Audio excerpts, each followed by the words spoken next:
Very late, you have flights to catch and lots of other things to do, but actually this is very important part of this conference, and this is something I've been waiting for to ask all these panelists. Um, why we are doing it? Simple reason, I don't want everybody to go and after 2 days forget what all we have discussed so far. Because we have promised that we are going to take it forward as a strategy, and we will continue having the conversation on gender equality in health. So I'm going to ask them questions straight to save time, and you can answer me straight just to save time as well. So I'll start with Swathi. The question is common for everybody, so you're all welcome to pitch it. So what is your honest wish list for next 5 years for women's health industry? Yeah, sure.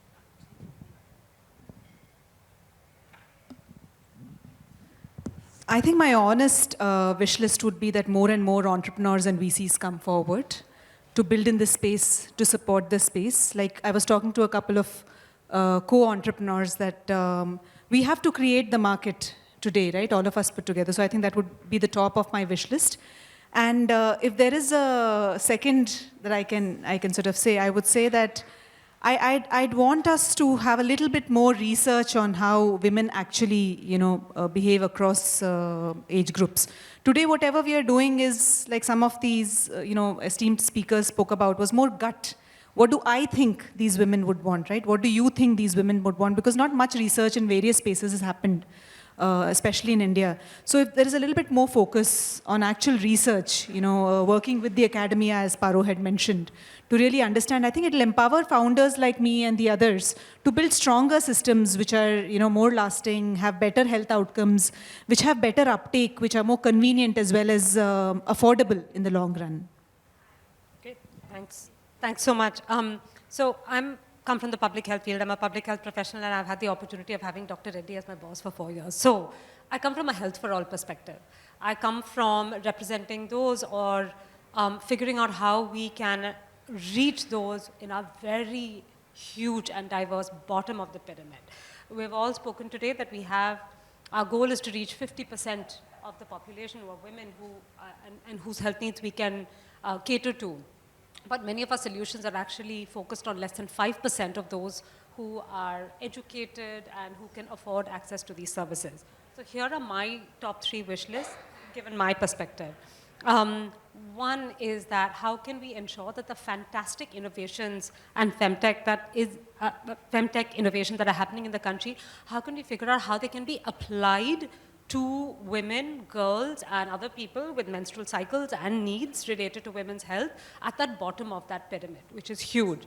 But I also want to stress some things that have been raised by people before, that keeping gender, but also equity, rights, and bodily autonomy, which is the right to understand and choose what's good for your body, central. Second is, I heard a lot of things on collaborations. We're very open to collaborations. I don't know how this is happening with the private sector because I don't come from that world, but I do struggle with collaborations with the development sector and with government. So I've started thinking about this in terms of partnerships, which is something I have heard about today. But what I haven't seen and what I want to see in the next 5 years is how can we diversify partnerships to reach health for all? How can we have partnerships with someone mentioned, right? The large civil society, NGO community, government, and other actors who are there. I am seeing partnerships between entrepreneurs within the private sector, with investors, with the medical professions. But these are not the only ones who are providing care and reaching out to consumers directly. Third, and going to your point, is evidence. What is the evidence we have? But can we also look at evidence slightly differently? We need to be evidence-based, but there's 2 types. There's one that Paro talked about, which is robust evidence, which we need. We need to support that generation of evidence. But there's also what you talked about, the lived experiences of those who are going to be using our solutions. Are we listening to them? Are we seeing what their expressed needs are? What is their experience of interfacing with these fantastic technologies and solutions? If we begin to uncover that a little bit, we're going to have greater uptake. So this is my wish list. Thank you. I'm going to change the question a bit. I can't give you a 5-year vision. I think you need a 20-year vision. And I'm going to speak about it like, as a human being, as a parent. I think it has to be, the child born today should not go through the problems and be stronger with the right interventions at the time of birth. The teenager today should not go through the problems of infertility. And the young married woman with a kid today should not become, have a cardiac problem or end up with diabetes. I'm saying this for a very selfish reason. I have a 20-year-old daughter. I don't want her to end up with these problems, and I don't want her daughter to also have these kind of problems. So I think things are hard to change in healthcare, and I really believe it requires a 20-year outlook. Yeah. Because you don't even see the outcomes 5 years later, really. Thank you.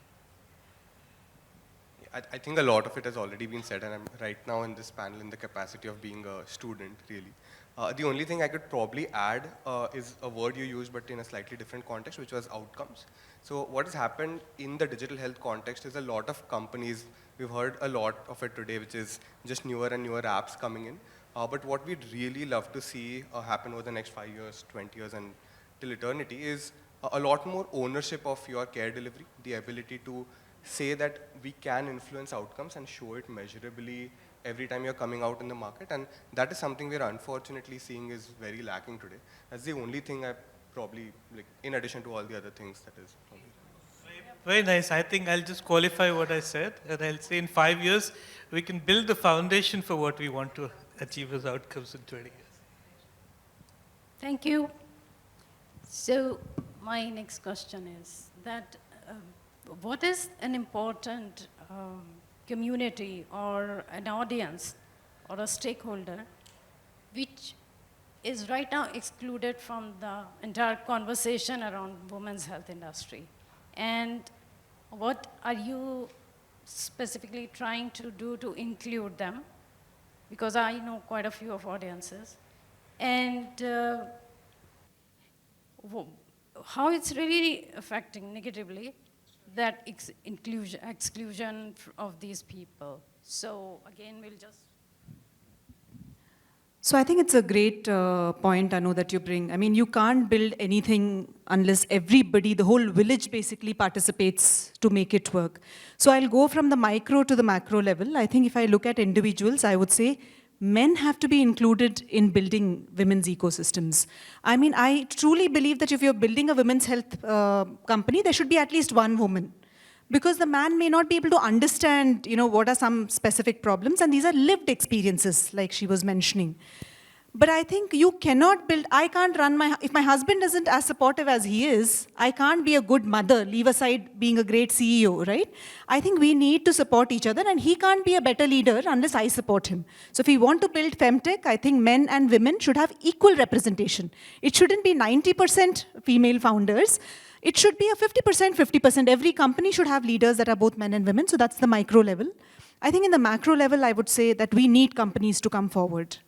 I have personally spoken both during my previous company and this one, spoken to companies to say, hey, you need to empower your employees, whether it's about periods or it's about menopause. I think corporate responsibility, sensitization in India is a little low.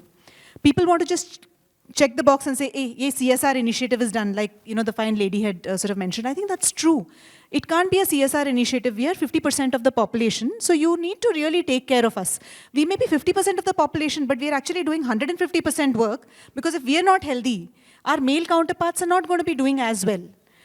The third part is definitely the public support, right? Public policies, government.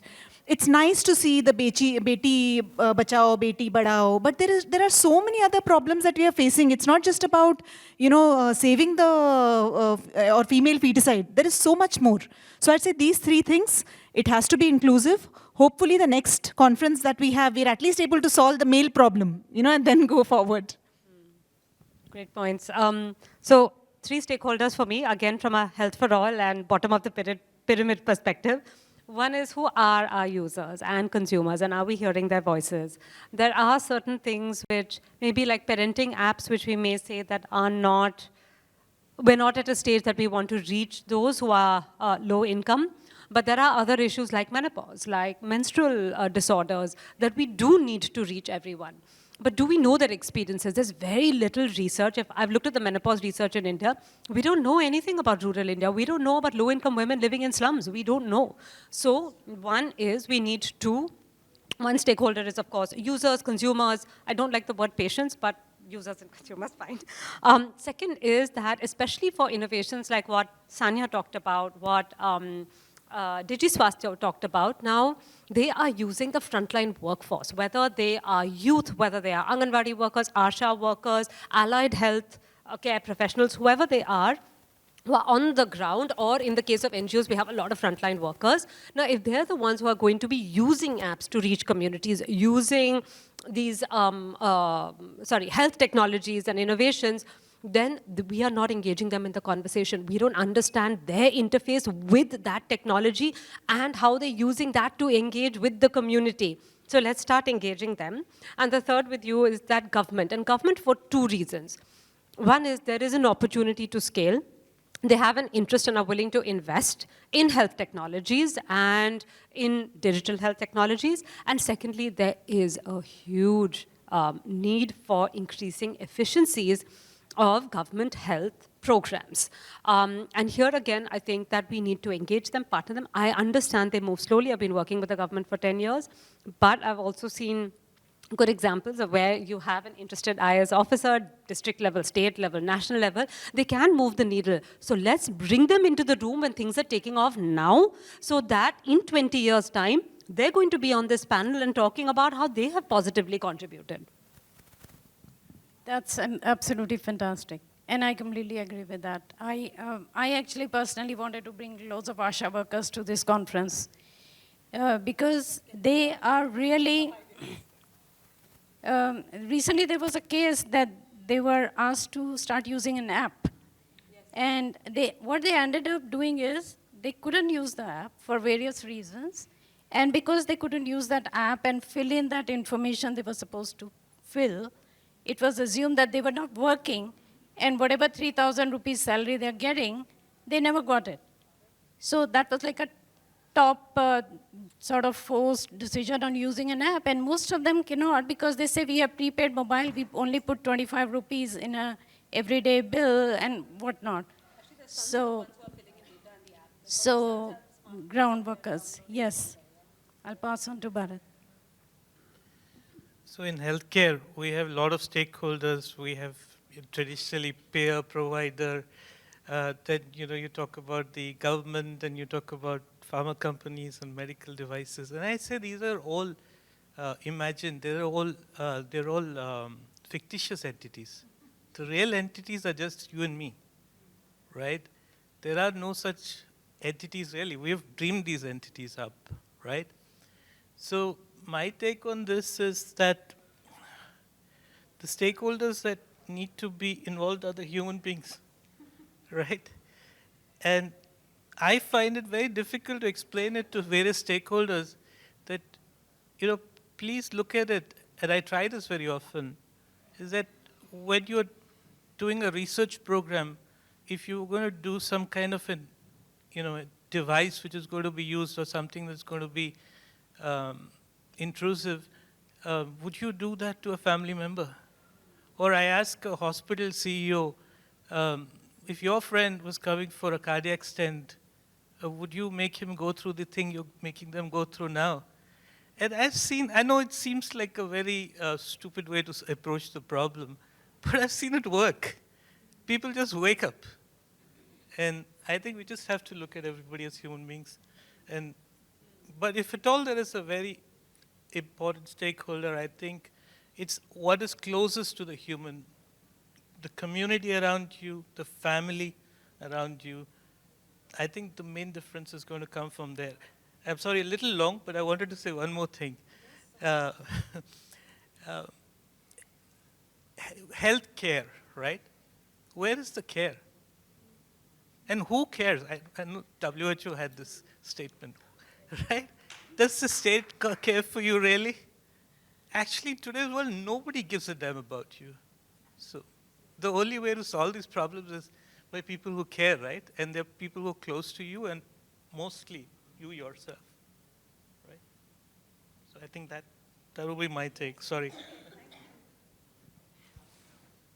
You know, the shame after going after an answer that has expanded the horizon is now I can't like really bring it back into the conversation. Now what I'm going to do is just try, answering it on the fringes, little pieces where I thought, things like newer stakeholders could still be brought in. One was, you mentioned, right, though these are dreamed up fictitious entities, end of the day, a lot of the development that's going to happen is going to happen when capital comes in, right? And unfortunately, capital is not fictitious. So, like one interesting thing I saw was non-cancer research in women's health is just like 1%, right? So everything that you can think of in women's health that is non-oncology is less than the research going on for hepatitis. That's the scale of capital allocation we're talking about. So pharma participation also in terms of just defining newer standards of care really needs some work. And by the way, this is not the only stakeholder, but this is just in addition to the answers that we've already talked about, right? That's at the entity level. And within, like a very granular subdivision within the other stakeholders we wanted to hear from, I think one would just be women who are not, like, who are going to be end users, who will be benefiting from this, but are not those 5% of the digitally accessible population, right? I know some of the conversations earlier also touched upon that, but that's a very big missing gap today. Like, no solution today is accessible in my village, right? I can't imagine anyone from my family in rural Maharashtra using any of these apps. Forget apps, even the care delivery models, the ability to penetrate, reach them, et cetera, et cetera. That's one. And then the other one that did strike me a lot was the fact that everyone menstruating is not a woman, right? So the fact that our apps today do not necessarily have the distinction for gender fluidity, et cetera, is another missing piece. And at forums like these, it is important to bring these stakeholders because 20 people here are going to start thinking about that when they hear it and take it back to those respective organizations which matter. So probably these three very disconnected points are my answer in addition to what's already been covered. If I can add to something that you mentioned, Tushar, I think the service or the service that we provide to someone in a metro or the way she receives the service is actually very different from the way somebody from a smaller town receives it. And it starts with just vernacular. Even a very wealthy person, and honestly, the wealth has nothing to do with the way the person communicates and says, right? Like, especially with menopausal women we've seen, there are 45, 50-year-old women, even if she's, in Bombay, in Bangalore, but probably wants to speak in her, local language when it comes to things that are health. So metros are different, tier 1, tier 2, tier 3, small towns will be very, very different. So as we startups start looking at these metros and bigger organizations, I think it's a very important point that we look at stakeholders eventually. We can't do everything at one time. While we test with the early adopters, and that's what most companies do, we need to have a vision of how do we reach that 140 more million women in the country, and I think that's very important. So thank you guys for bringing that up. Okay, thank you so much. And it's all been recorded. So we have to look at it again after a few years and see how much of it is achieved.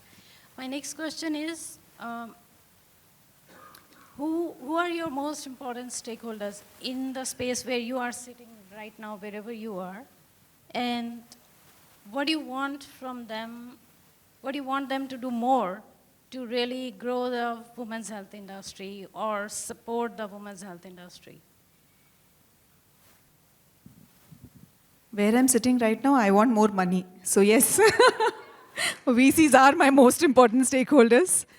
I think not just VCs, I would say even customers, of course. I honestly, assuming no one's judging me right now, and I'm not making a pitch, I would say that women need to start prioritizing their health. I think that's a P0 for all of us. While we might, think about, hey, this is a revolution, women are this, that, right? I also want to qualify one of the things that Paro had mentioned, right? She spoke about sexual health. I really want to talk about this. When I started, before Elda, I wanted to build a company in sexual health. I said, oh, this is a place where women's pleasure is never taken into consideration. It is always, I am in a sexual intercourse because I want to procreate. That is typically what a woman is taught. But I think over the last 2.5 years where Ramya and I have looked at women, especially when it comes to this topic, there are many nuances to it. So maybe younger girls are still exploring and trying to figure what that next, sexual health means for them. But I really want to talk about how midlife women look at this. They look at it as, like, they do not believe that this is their right. So they believe that, they had a duty, they finished it. There is judgment from external people. And sexual health is just one aspect of it. There are so many areas where women themselves suffer from, diffidence, underconfidence, and they never prioritize themselves. So I would just like to tell all women that you cannot pour from an empty cup. So before you use that oxygen mask for your baby, for your husband, please protect yourself, like literally save yourself. And I would say the most important stakeholder where I am sitting right now is that lady who says, hey, you know what, I'm going to take care of my health, no matter what. Even if my mother-in-law is sick today, that's fine. If that's a P0, I'll deal with it, but I'll come back to myself. So I think if we are able to spread this message as a community that women need to take care of their health, sexual health, reproductive health, menopausal health, gynec, whatever, diabetes, but they need to prioritize their overall health first. And I think that would be my biggest request. Yeah, Swathi, I couldn't agree with you more. And when we look at the WHO definition of health, it talks about health and well-being. And when we work on health, we work on it from a treatment perspective. And I think that we do need to figure out, what do we mean by well-being? What do we mean by self-care? We're throwing these terms around, but we don't know what it means. And even I'm still trying to figure out what it means for me, and I think that's one thing that we do need to look into. I know we don't have much civil society representation, but I do have some friends there. I think that even when we are, again, just going back to the bottom of the pyramid, it is the responsibility of those of us in the development sector, in civil society organizations, academicians, to figure out what this means for women as well. So we have under-researched issues of self-care. We have under-researched issues of menopause and other issues. What's the evidence that we can then begin to collect so that when the femtech space is ready to, or is thinking about reaching out to this audience, then they have some evidence to begin to go by, not just the market data that will be available. I think the other one is government. And again, I know very tricky, tricky customer. But I think, so here's my fear with government after having worked with them on a lot on menstrual product space, is that government loves to go for L1, right? Nothing wrong with that. That's they've got limited budgets. They need to spend it wisely. And L1, which is your lowest cost product, is the one that's going to get picked up. Now, in the femtech space, there's going to be someone who's going to have an offering that is L1. And it may not be based on scientific, factual information. It may not be constructed in the right way. So I also think that government is going to be a huge consumer. People are going to go after them, but how can we begin to educate them about this space, what's out there, what you should be looking for? One of the biggest struggles I have had in my career in the past 7 years is on procurement, and then ensuring that the product or service that is procured is reaching those who need it. And this requires a lot of education and consistently getting at them for this. So that's, I think, yeah. I'm going to be specific on this one, and not meander, hopefully. So I represent the technology sector in healthcare, and I think the technology sector is a dominant part of our life today. Our lives are run by technology. All of us admit that, right? We use apps, we all live our lives by technology. And the technology sector, however they are involved, whether they're writing AI algorithms or they're creating digital health platforms or building these apps or whatever, right? I think all of them need to be far more informed about healthcare and take much more responsibility for what is being done Um, and again, I would go by educating them by saying, you know, you are looking at people around you who are going to suffer. Because during COVID, I experienced this, and all of you experienced this as well, that leading technology, leaders from technology companies were on hospital beds and they were suffering. And that shook them up. That personal experience shook a lot of people up. And that's what I've seen is that, and we've seen this as a trend, right? That almost all the speakers who came here started with a personal story about how somebody in their life. I think without empathy, we're not going to be able to solve problems. And unfortunately, the technology sector has a lot of people with lack of empathy. So I think we need to really bring that up in the technology sector. I'll probably pick up from this piece, right? So how do we build that empathy is specifically in this context of, women's health, more specifically getting healthcare to a larger audience. I think the medical community, which is there today, we expect a little more collaboration with the tech folks, with the entrepreneurship ecosystem. And we've seen amazing examples of that happening as well, right? Just that we need a lot more of it to accelerate the pace, because end of the day, there's 2 or 3 things happening today, right? A lot of advancements in medical science are not decentralized or like easily accessible everywhere.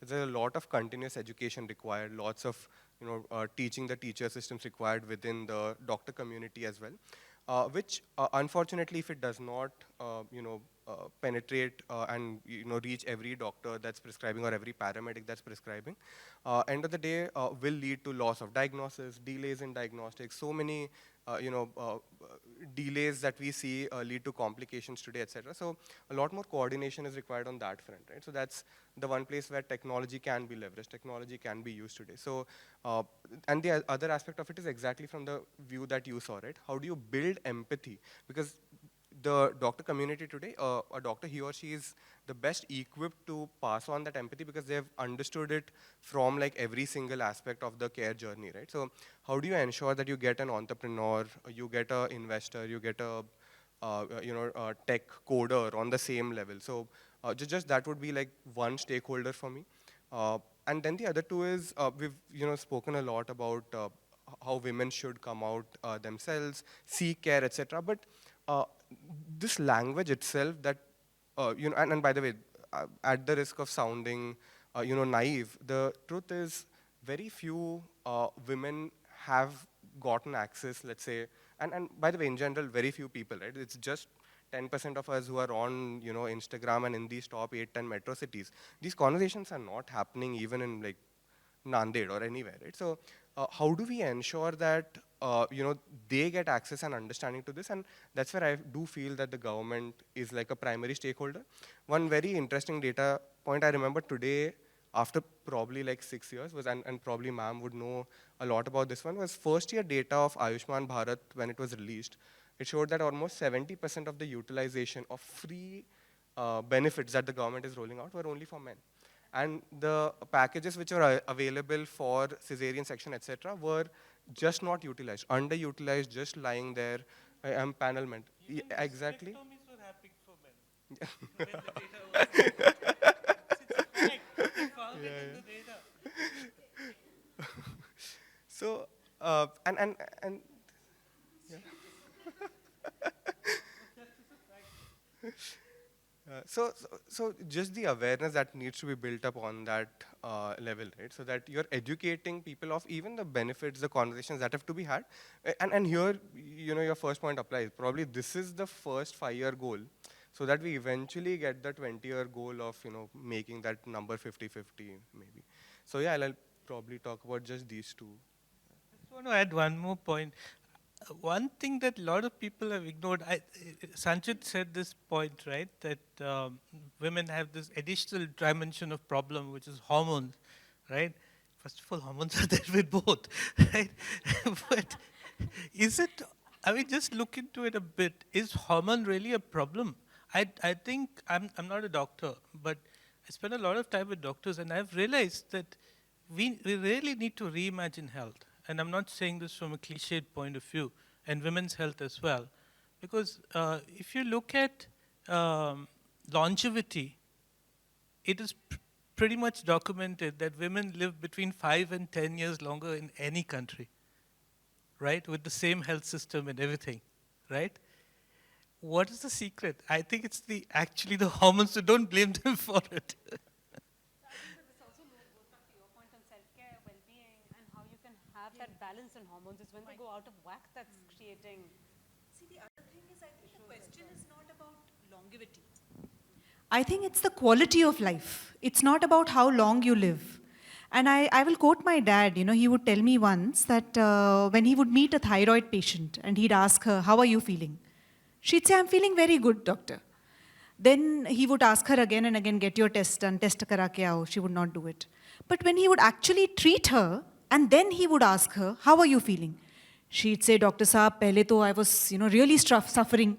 So I personally believe that you don't know what good health is unless you really are in good health. So when I started exercising, when I started meditating, I realized, man, life is blissful. Whether I'm 40 or 50 or 60, it really doesn't matter. Of course, there are challenges along the way, but there is a better way to health. So for people, many of us who are struggling from ill health, we don't know better. You're in a bad marriage, you don't know how a good marriage could be, right? So I think we really need to figure out, like you mentioned, how do we make people aware and educate them that life is truly a celebration? And that celebration is when you're in good health, both good physical and mental health. And I think that should be a big opportunity for all of us to sort of create that awareness. Oh, thank you so much for saying that, and thank you. And I completely agree. And there's one point I want to make, which is like my pet peeve, or so to say, that I work a lot with women as coaches, and I photograph a lot of women. And every woman says, I hate my body. I hate the way I look. So, because I feel we have conditioned women to just suffer in silence, because the moment you open your mouth in office and say something, men are gonna be like, just throw them out, they're good for nothing and all. You're so scared of making a fuss. I mean, a woman will die, but she will not want to make a fuss because she doesn't want to be seen as trouble, because she would be judged, criticized, a backbiter, and then definitely she'll be ignored for all promotions and everything, that, oh, she's moody and this and that.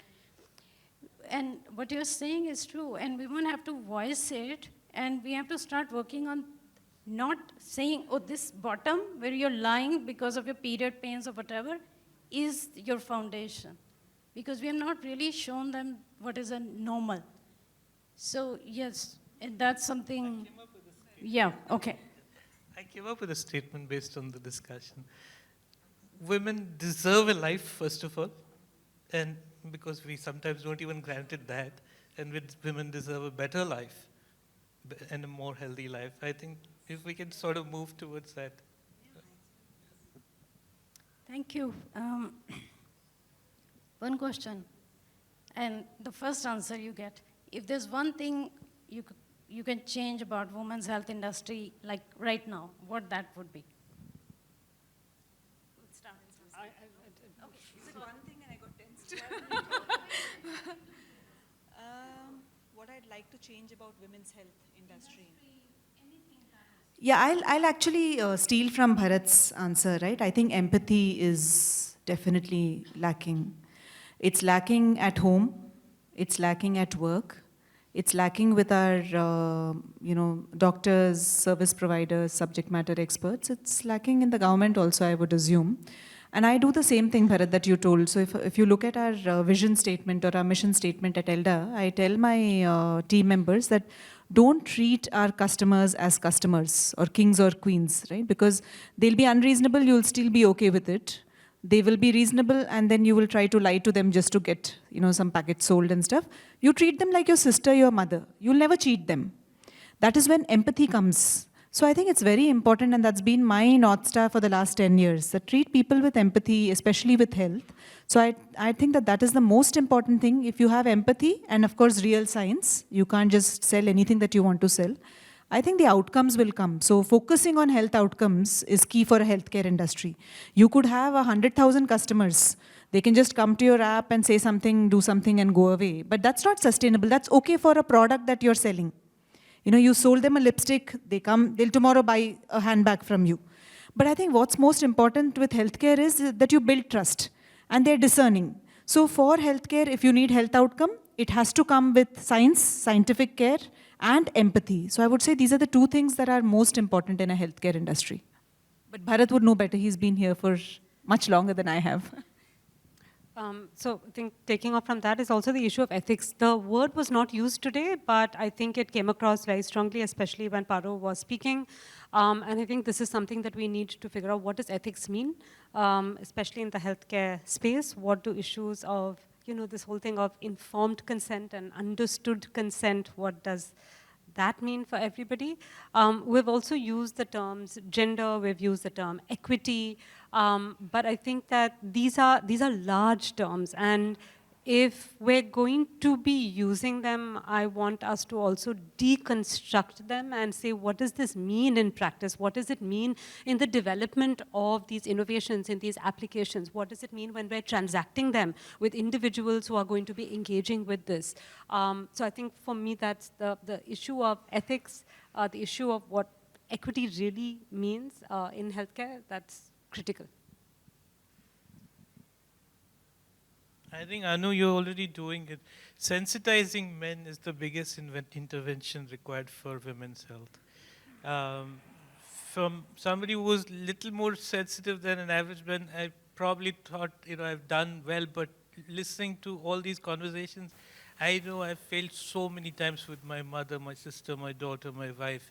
And I'm at least sensitive to that fact, but a lot of men and the stories we heard from Sanchit, there are many such stories I've seen in hospitals. I'll give you a simple example. I was looking at the stats for the NICU, and I asked, NICU is the neonatal ICU, and I asked for the stats, and I said, how many discharge against medical advice we have, and I got a number, and I asked, out of those, how many are girl childs? You know the answer.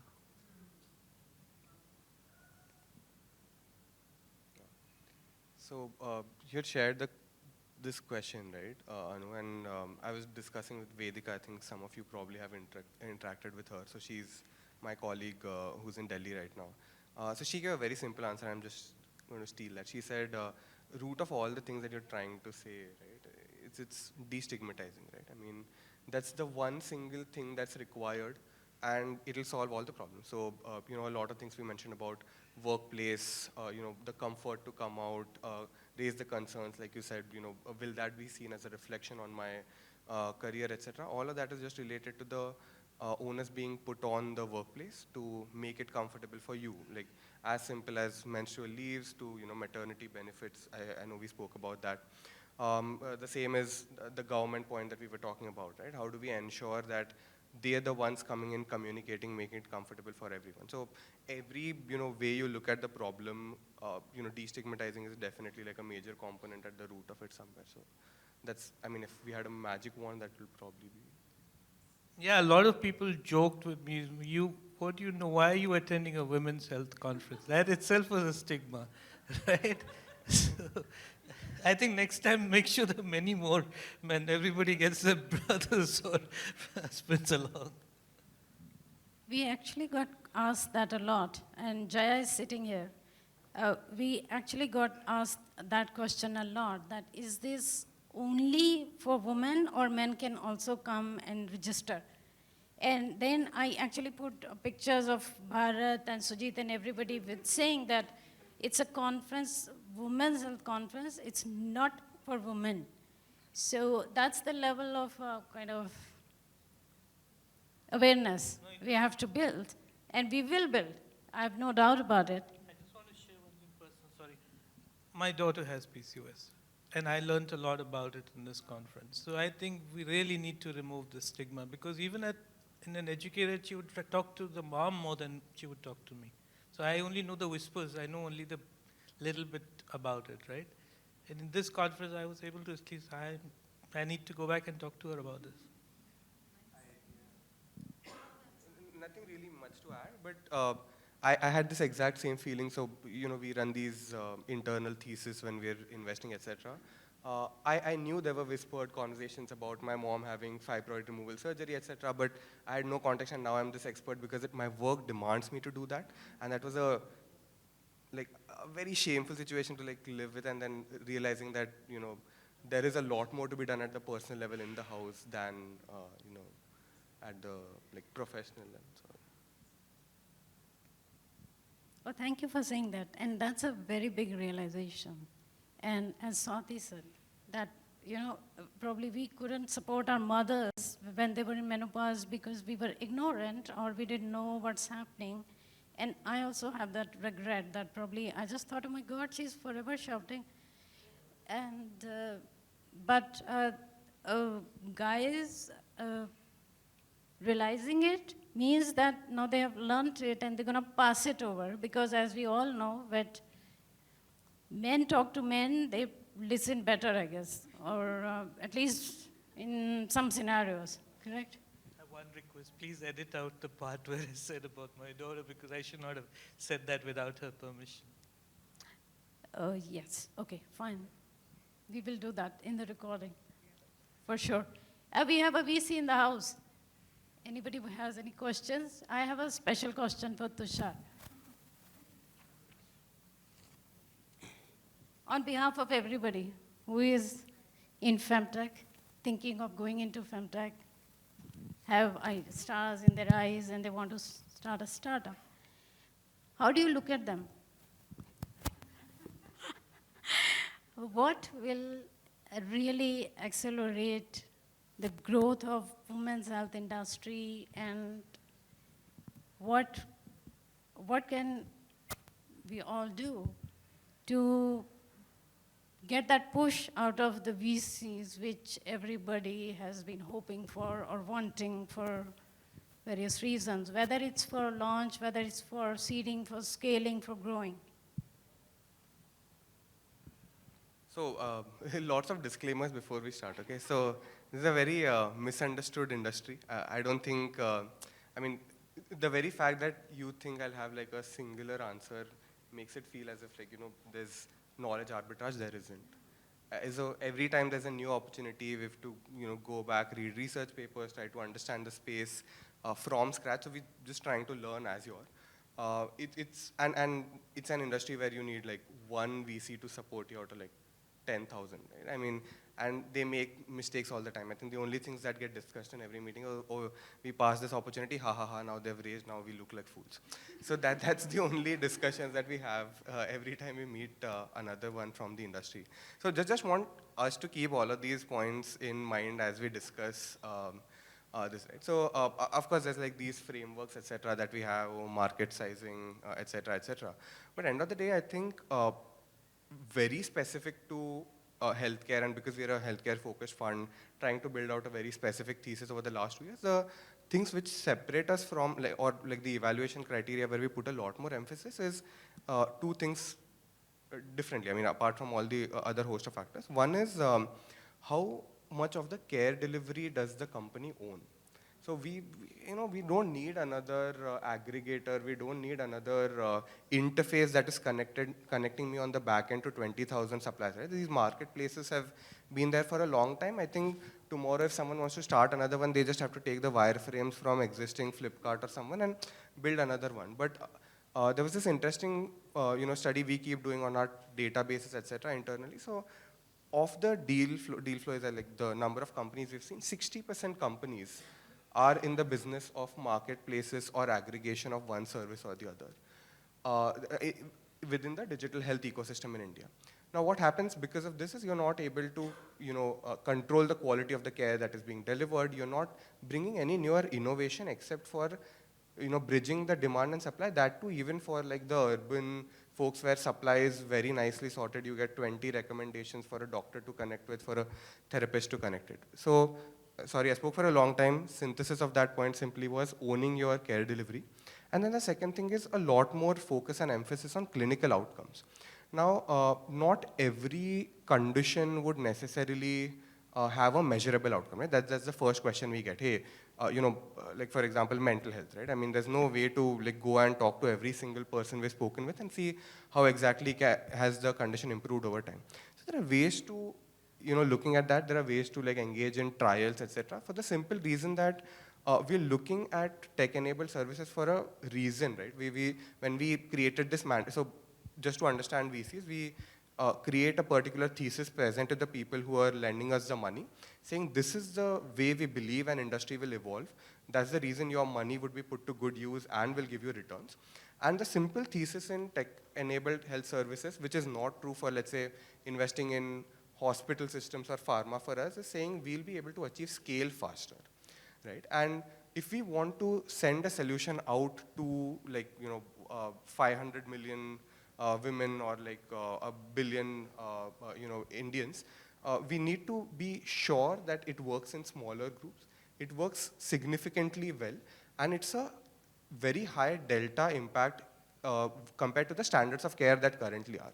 A lot of times we're seeing startups that are revolutionizing something, coming up with a new way to either diagnose or coming up with a way to deliver care, which end of the day is just a replacement for the existing standard of care. And unfortunately, that exists much more easily and accessibly in other parts of country which are not accessible through Instagram, etc. on the first CAC basis. So those are probably the two things we put a lot more emphasis on, but this is again my answer, right? You ask this to Vedika, she'll add another point, remove another point, and that's the reason like 5 people are involved in a decision to make an investment, and then there's whatever 2,000 odd funds that are there to provide capital. So that's like my small. Even I want to.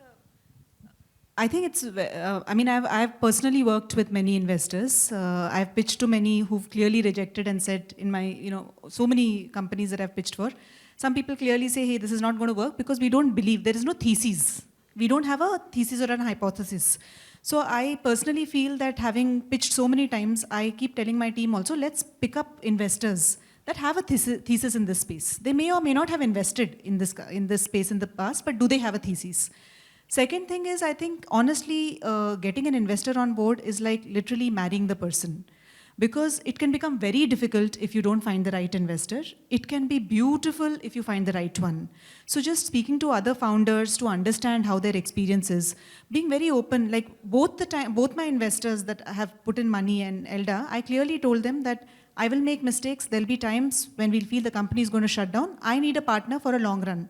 Because healthcare is not going to be built in 6 months. So if you want like 100,000 app installs with excellent health outcomes in 6 months, you're not going to get it. So I think just pitching that in the beginning was really helpful. I don't know if Gayatri or somebody else had asked this, that investors don't know much about the space, and that's really true. But at least all the investors I worked with, they have asked me such interesting leading questions that I've had to do my work and come back. To the extent that especially early stage companies, sometimes these investor questions help us really understand what our business model needs to be. This is not going to work, this is going to work.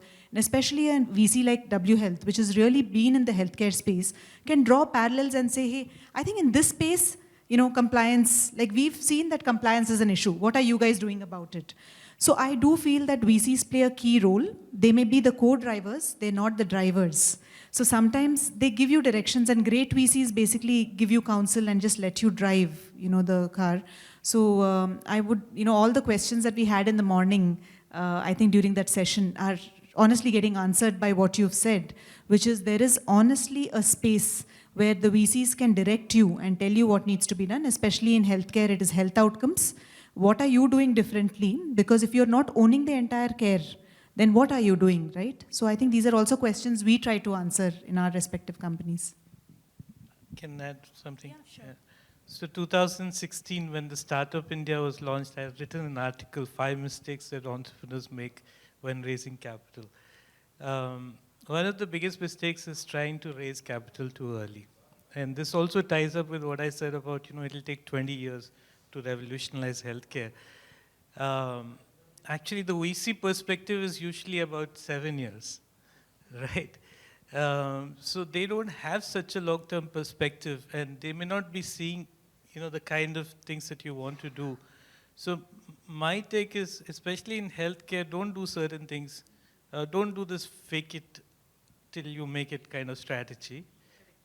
Theranos is a very good example of that. The other thing is that really be in it for the long term and start with the initial fire has to be your passion. Money will come later. It will come in big numbers. That won't be a problem, but it has to be fed by passion. And what you're doing right now may not be, I mean, you're doing manifest down with some, twists and turns. You may be doing completely something different. I remember in another segment, I've been guiding entrepreneurs for many years now. And there was this company that started, which was renting motorbikes, and that guy was really passionate. They used to call themselves Wicked Ride. I said, wow, you're doing a fantastic thing because bike lovers will love this, right? But they never made money out of doing wicked rides. They made money out of solving the commuting problem. It's called bounce, if you all know.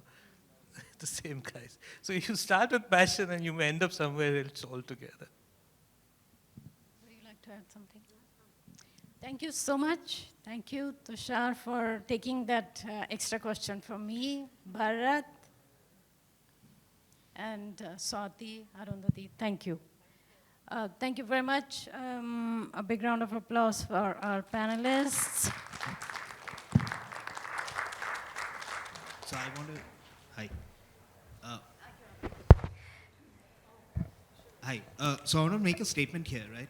Now, what I've noticed, and having been here for the last 2 days, and having with my experience where I'm working in sports, I have an anecdote. Now, till Geo reduced the prices of data, right? We were not communicating to the point that now we have rickshaw drivers and people that we think are communicating to the villages on WhatsApp. It's reduced cost of communication. So at that point, till that point, cars or any kind of automobiles that you see, we were sold what the companies wanted to sell us, right? We didn't have a voice in what we wanted. Whether it be airbags, whether it be seat belts, all of that was sold as a premium, right? Now it's come to a point where with communication, we've been able to say that we want this, otherwise we don't want to buy it, to where they're offering us extras as part of that same price model. So from what I've heard, I think it's come to a point where we have empowered women on the panel as well as around here, where the first step probably is now to get all women on a women's platform and let their voices be heard. You know, whether it's in the cities or even in the villages, because that's the only way brands, that's the only way big companies are going to say that, hey, this is a problem because this is so many people that are talking about it. And if we're doing it through Facebook and social media, there is never going to be, because women don't want to bring it out in public, but in a women empowered space, they talk about it within themselves. And I think that's the first need. If that communication happens, I think we can move this femtech space much better. At least that's my thoughts. But I would like to say that that's a business by itself, creating that community, and that may not necessarily be. Why don't you start? Yeah. And I'm not really sure if that solves any problem. I think whether you hear 100,000 women saying that it's a problem or 200 million women saying it's a problem, I think it is a problem. And the problem has been identified. So I think building the community, honestly, in my mind, is not a solution for it. Building a community of women who are going through a specific problem so that they can talk to each other and have experts is an entirely different thing. But I mean, it's a great cause if all of us can come together, but practically, I don't think it's possible. So the reason I got into this is because in sports, right? And I've spoken about women in sports in 2017. The first thing brands told me, and we were talking to the guys with prominent guys, right? They said, but there's no viewership for this, right? So we went the other way. We went to schools, we went to colleges and asked girls. A lot of people were involved in sports, but they weren't represented. So we created that community. And then we went back to the brand and said, hey, this is what's happening, to where now ISL wants to have a women league in the cricket team. They want to have a football league, because now they're saying that viewership, and now brands know that these guys exist, so they want to spend. Yeah, but women's health is universal. It's universal. It's not a niche. Actually, it's not a niche. It should be. So it's not about women in sports. It's not about women who are, colored women. It's women. It's health. So I think that is. Healthcare, I mean, you don't choose it. There's still an element of, sports versus art or something. There's no element of choice here, I think. That's the reason. And I can very well imagine someone asking, to show those proof points as an audience if I were a Hotstar or a Disney, I would do the same, right? So I'm thinking from that lens that this is a need that viewership, the specific like, example you gave may not necessarily be transferable to healthcare is my initial impression. Just quick question, sorry. This is on positioning, right? So I've worked on startups in Singapore and so in Europe. Some of the feedback we get, and especially I'd like to hear from your experience, your VC both here in India and the US. Some of the feedback we got, 2 points you made around patient capital and domain expertise. Do you think sometimes startups in India should register outside and maybe look for investors outside? Because here you will not find investors who are either patient enough or have the domain expertise. Because like you said, 60% are, the startups are anyway in the aggregation space. So then maybe VCs are used to that kind of a funnel and, don't necessarily build that thesis or expertise to invest in startups. So 2 questions. One is the type of VC, and the other is like from a perception point of view, should they register outside? Because I've seen very successful startups from India, but they've been successful only after they've registered in the US, right? So, I mean, I can mention, let's say, Praxify, for example, right? They had an exit. And then Innovator is there, right? So there are companies that either serve the market outside or have pivoted and, registered themselves outside. So would like your views on this. So it's a great question, by the way. It's come up a couple of times, especially in forums like these, right? Data supports you. I mean, you are right. Historically, it's been helpful, but I think we can probably start making some categorizations there. So if you're making, at least from my perspective, I could be completely wrong, but if you're making devices or if you're making innovative bioagents, if you're into bio R&D, I won't encourage someone to go out. Maybe try looking for investors who are with you for like a 10-year horizon, because we've passed 2 amazing opportunities that way because their time to market was 15 years long, right? And that doesn't even like, it's less than half of my fund return cycle, so I just can't as a mandate help them. So for these kind of industries which are R&D heavy, high failure point, and again the domain expertise here required is even higher. So we don't take up these because we don't understand biopharma, R&D, etc. So on those kind of industries, I think it probably still holds true. But when it comes to just understanding care delivery in India, I think I disagree that foreign investors would be helpful because they don't get the context, right? Half the time we get a lot of connections from VCs in the US who are even trying to evaluate a space here because they understand payer-driven markets, formularies to get to a particular drug, etc. They don't understand, pharmacist recommending you sabse sasta dawai generic and giving. So I think that knowledge will still be India-based. Thankfully, it's growing with a lot of healthcare focus with VCs, with a lot of VCs building expertise. So I think for care delivery innovation, I would still say, Indian VCs with the Indian even return cycle, etc., should be the way to think. Again, end of the day, I mean, capital is capital, so like try raising from wherever. So what about registering outside? So that's a nuance here. For the bio, pharma, etc. ones, even I've seen that. Yeah. I would not want to propagate this thought. I don't think it's advisable. I would love for startups in India to stay within the country.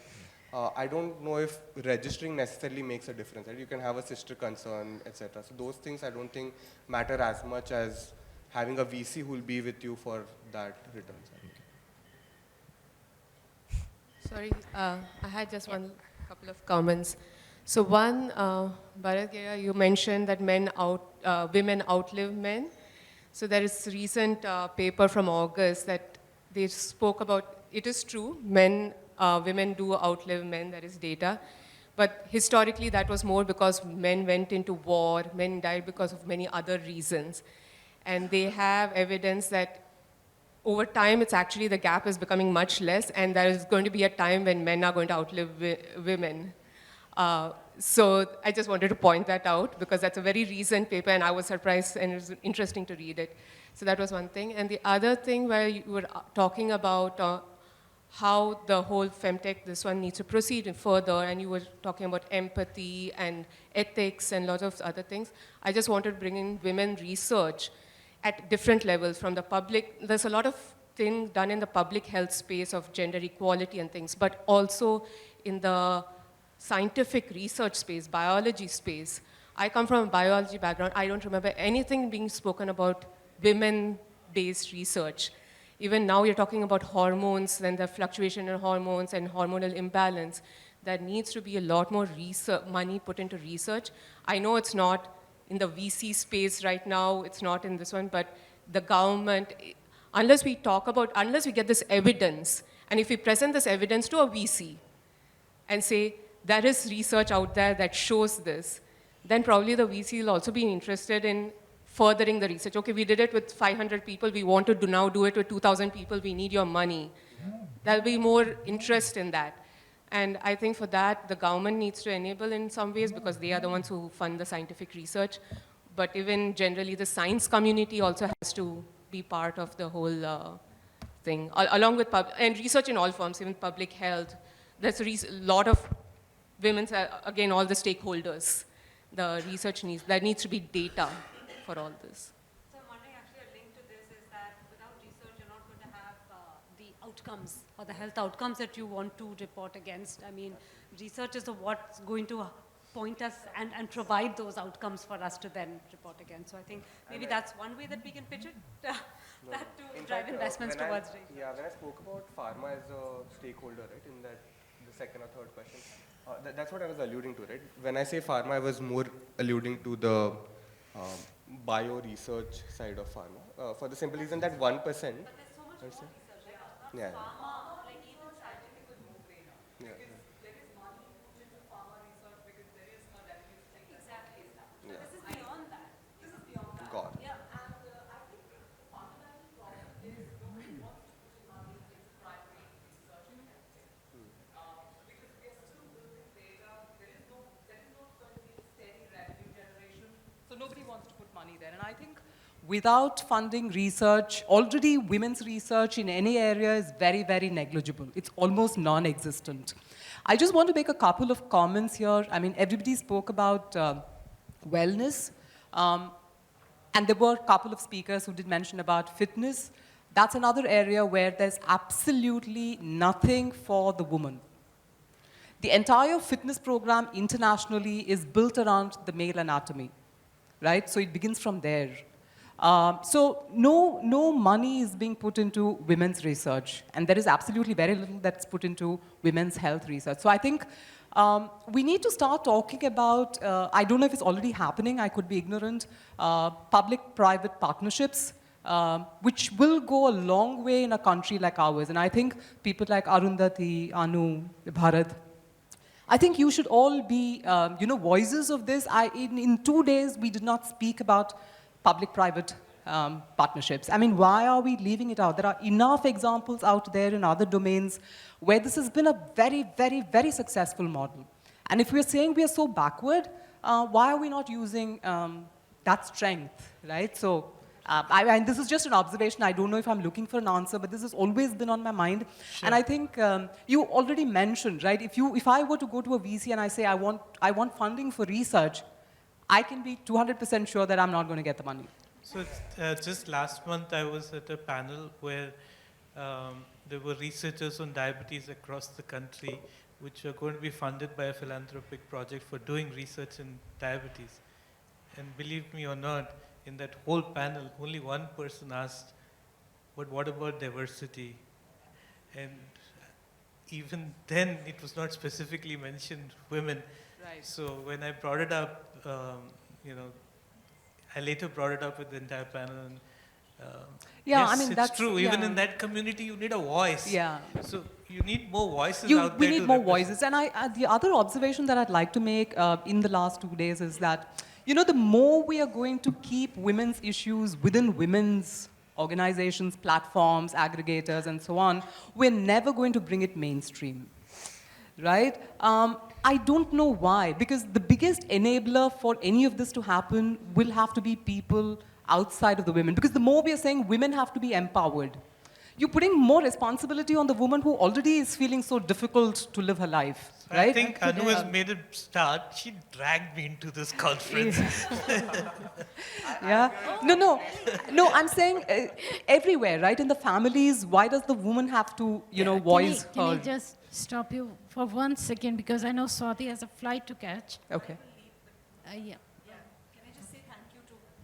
A very big thank you to Anu, Jaya and Praveen. I mean, I think this has been fantastic 2 days. Quite honestly, I learned so much about Femtech in these last 2 days, and I thought I knew quite a bit. So I think it's been a really humbling experience. I loved interacting with each and every member who's attended the conference.